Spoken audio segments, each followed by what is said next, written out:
காவேரி பிரச்சனையில் இந்த பேச்சுவார்த்தைகள் நமக்கு எந்த பலனையும் கொடுத்ததில்லை.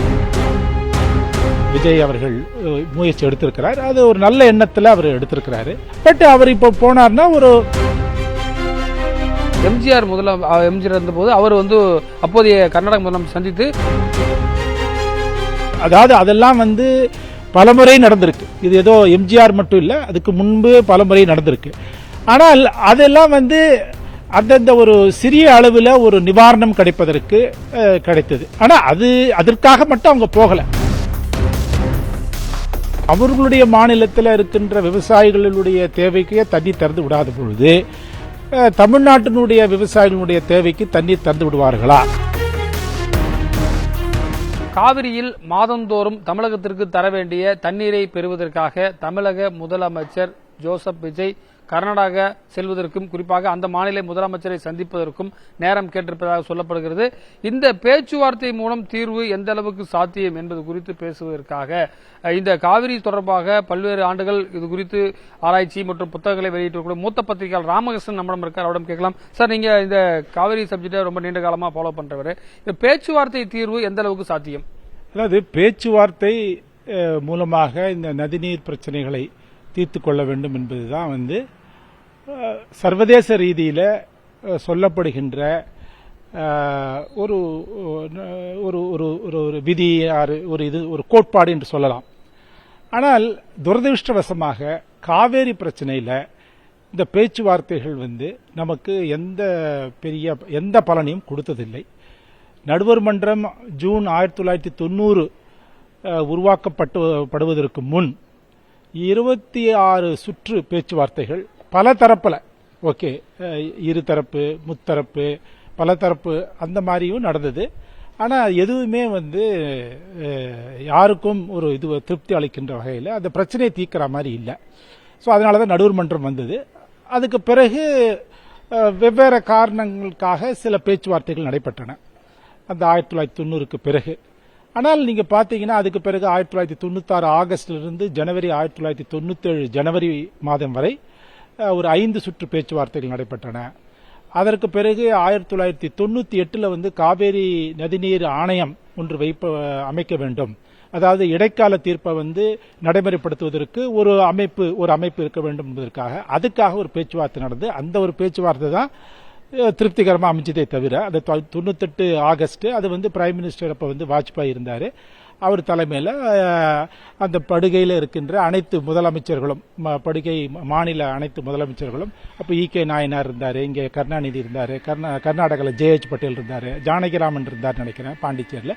இவங்க எல்லாரும் அந்த ஒரு பேச்சுவார்த்தையில் தான் ஒரு மாதிரி ஒரு இது வந்தது, ஒரு அண்டர்ஸ்டாண்டிங் வந்தாங்க. அதற்கு பிறகு பாத்தீங்கன்னா 2012 நவம்பர் 2012 ஒரு பேச்சுவார்த்தை சுப்ரீம் கோர்ட் உச்சநீதிமன்றத்தினுடைய இதுல சொல்லப்பட்டு ஆலோசனையின் கீழ் நடந்தது. அதற்கு பிறகு 2016 செப்டம்பர் 29 டெல்லியில 2 மாநில முதலமைச்சர்களையும் கூட்டி வைத்து மத்திய உமா பாரதி அவர்கள் அப்போ அமைச்சராக இருந்தாங்க, நடத்தணும்னு சொன்னாங்க. பட் அப்போ ஜெயலலிதா இங்க சிஎம், அவங்க உடம்பு முடியாதனால போகல, எடப்பாடி தான் போனாரு. ஸோ இது பேச்சுவார்த்தைகளில் பார்த்தீங்கன்னா பொதுவாக நமக்கு கிடைத்த அனுபவம் என்னவென்றால் அது கசப்பான அனுபவங்கள் தான். பேச்சுவார்த்தைகள் மூலமாக நம்மளால் இந்த பிரச்சனையை தீர்க்க முடியவில்லை. அதனால இப்போ ஒரு புதிய முயற்சியாக அவர் விஜய் அவர்கள் முயற்சி எடுத்திருக்கிறார். அது ஒரு நல்ல எண்ணத்தில் அவர் எடுத்திருக்கிறாரு. போய் அதாவது இது பேச்சுவார்த்தை இந்த காவேரி காரணமாக போறாரு. பட் அவர் இப்போ போனார்னா ஒரு சிஎம் டு சிஎம் ஒரு ரேப்போ ஒன்று, அதாவது இவர் DK சிவகுமார் அவரை சிஎம் ஆன பொழுது அவரை வாழ்த்தினார். அதுக்காக அவர் மூத்த அரசியல் தலைவர். ஸோ அவரை சந்திப்பதாகவும் ஒரு மரியாதை நிமித்தமாக போய் நம்ம பார்க்கறதுலையோ இல்லாட்டா அது நம்மளுடைய நோக்கம் நமக்கு கொடுக்கப்பட வேண்டிய நீரை நாம் பெற்று வருவது. பட் அது இந்த கூட்டத்தில் நடைபெற்றால் அந்த நோக்கம் நிறைவேறுமா என்பது எனக்கு சந்தேகமாக இருக்கிறது. இருந்தாலும் கூட அவர் விஜய் அவர்கள் போய் பார்த்துட்டு வருது, அது நல்ல முன்னெடுப்பு. அதனால அதை நம்ம வரவேற்கணும். 1984 எம்ஜிஆர் இருந்தபோது அவர் அப்போதைய கர்நாடக முதலமைச்சர் சந்தித்து ஏதோ இம்மிடியா அங்க போய் காலையில போயிட்டு மதியம் லஞ்ச் முடிச்சுட்டு ஏதோ ஒரு சம் ஆஃப் அமௌண்ட் வந்து வாட்டர் வாங்கிட்டு வந்ததா ஒரு தகவல் சொல்லப்படுகிறது. அது உங்களுடைய அந்த மாதிரி இது கேளுங்க. அதாவது அந்த காலகட்டம் வந்து 1990 ஜூனுக்கு முன்பு நடைபெற்ற காலகட்டம்ல பலமுறை இந்த மாதிரி வந்து பேச்சுவார்த்தைகள் வந்து நடைபெற்றன. அப்பொழுது வந்து ஏதோ தண்ணி கொடுக்கணும். 1984 போயிருக்காரு, 85 போயிருக்காரு, 86 போகல, 85 நினைக்கிறேன், அவ்வளவுதான். சோ அந்த மாதிரி போயிட்டு வந்திருக்காங்க. ஏதோ ஒரு கொஞ்சம் தண்ணி கிடைப்பது என்பது வந்து ஒரு பெரிய விஷயம் இல்லை உங்களுக்கு. அதாவது இப்ப வந்து நீங்க பாத்தீங்கன்னா இப்ப நம்ம வந்து இப்ப வந்து குறுவை நடைமுறையில் இருக்கு. அதுக்கப்புறம் சம்பா. ஓகே, குறுவையில வந்து நம்ம கிட்டத்தட்ட ஒரு 4.5 லட்சம் ஏக்கர் வந்து கவர் பண்ணுவோம் அப்படின்னு எதிர்பார்க்கிறோம். பட் பொதுவாக ஒரு 3 லட்சம் ஏக்கர் தான் பொதுவாக செய்வாங்க. ஸோ ஆனால் வந்து இந்த காலத்தினால இப்போ இந்த தண்ணி நம்மளுக்கு, அதாவது அவர் வந்து அந்த காலகட்டம்லாம் சொல்றதெல்லாம் வந்து கொஞ்சம் ஜனவரிக்கு பிறகு போனார்னு நினைக்கிறேன். ஓகே, அப்போ வந்து உங்களுக்கு பாசன தேவையே முடிஞ்சு போயிடுச்சு. ஓகே, அந்த காலகட்டத்தில் வந்து அப்போ ஒரு சிறிய அளவிற்கு தண்ணி கிடைப்பது என்பது ஒன்றும் ஒரு பெரிய விஷயம் கிடையாது. அதோடு இல்லாமல் அப்போ வந்து கபினி இருக்கு. காவேரியில் பார்த்தீங்கன்னா கிருஷ்ணராஜசாகர், கபினி, இந்த 2 அணைகளிலிருந்து தான் நமக்கு தமிழ்நாட்டுக்கு தண்ணீர் திறந்து விடப்படுகிறது. இந்த கபினிலேருந்து தண்ணீர் திறந்து விட்டால் அது நேரடியாக மேட்டூருக்கு வந்துடும். ஸோ அதனால கபினிலேருந்து ஒரு அமௌண்ட் ஆஃப் வாட்டர் வந்து திறந்து விட்டாங்க. கபினியினுடைய கேட்ச்மெண்ட் பார்த்தீங்கன்னா அது வந்து நம்ம கேரளாவில் இருக்கு. ஸோ வயநாடுல மழை பெஞ்சா கபினிக்கு வரும், கபினிலேருந்து நம்ம தண்ணி திறந்து விட்டா அது மாதிரி. அதாவது அதெல்லாம் வந்து பலமுறை நடந்திருக்கு. இது ஏதோ எம்ஜிஆர் மட்டும் இல்லை, அதுக்கு முன்பு பலமுறை நடந்திருக்கு. ஆனால் அதெல்லாம் வந்து அந்தந்த ஒரு சிறிய அளவில் ஒரு நிவாரணம் கிடைப்பதற்கு கிடைத்தது. ஆனா அதற்காக மட்டும் அவங்க போகல. அவங்க வந்து இன்னொரு முதல்வர், இன்னொரு மாநிலத்து முதல்வர், நம்ம வந்து ஒரு நதிநீர் பிரச்சனையில் இருக்கிறோம், அதனால நம்ம தான் கீழே இருக்கிறோம். ஓகே, அதனால நம்ம கொஞ்சம் அவங்களை அட்ஜஸ்ட் பண்ணிட்டு போனா அவங்க நம்மளுடைய பிரச்சனையை புரிஞ்சுப்பாங்க அப்படிங்கிற ஒரு பரஸ்பர எண்ணம், அந்த நம்பிக்கையை உருவாக்குவதுதான் முக்கியமே தவிர நீங்க வந்து போன உடனே தண்ணியை எடுத்து இந்தாப்பா கொடுத்துட போறேன்னா யாரும் கொடுக்க போறது இல்லை. அதெல்லாம் யாரும் செய்ய மாட்டாங்க. பட் முதல்ல ஒரு பரஸ்பர நம்பிக்கையை ஒன்று உருவாக்க வேண்டும். அந்த ஒரு சூழலை உருவாக்குவதுதான் இந்த பயணங்களினுடைய ஒரு மிக முக்கியமான, அதை வெளிப்படையா சொல்லாட்டாலும் அதுதான் அதனுடைய நோக்கம்.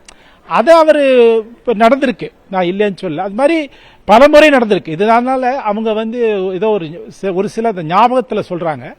பட் அது வந்து ஒரு இது இல்ல, பெரிய விஷயமாக நான் கருதவில்லை. இது ஒரு ரிவர்ஸா யோசிக்கணும்னா, நம்ம அங்க போறதுனால அவர்களுடைய மேகதாது திட்டத்தை நம்மள கிட்ட சொல்லி கன்வீனியன்ஸ் பண்றதுக்கான வாய்ப்புகள் இருக்கணும் ஒரு மற்றொரு பார்வையும் இருக்கு. அது வந்து ஒரு விபரீதமான முடிவை நோக்கி போயிடாதா?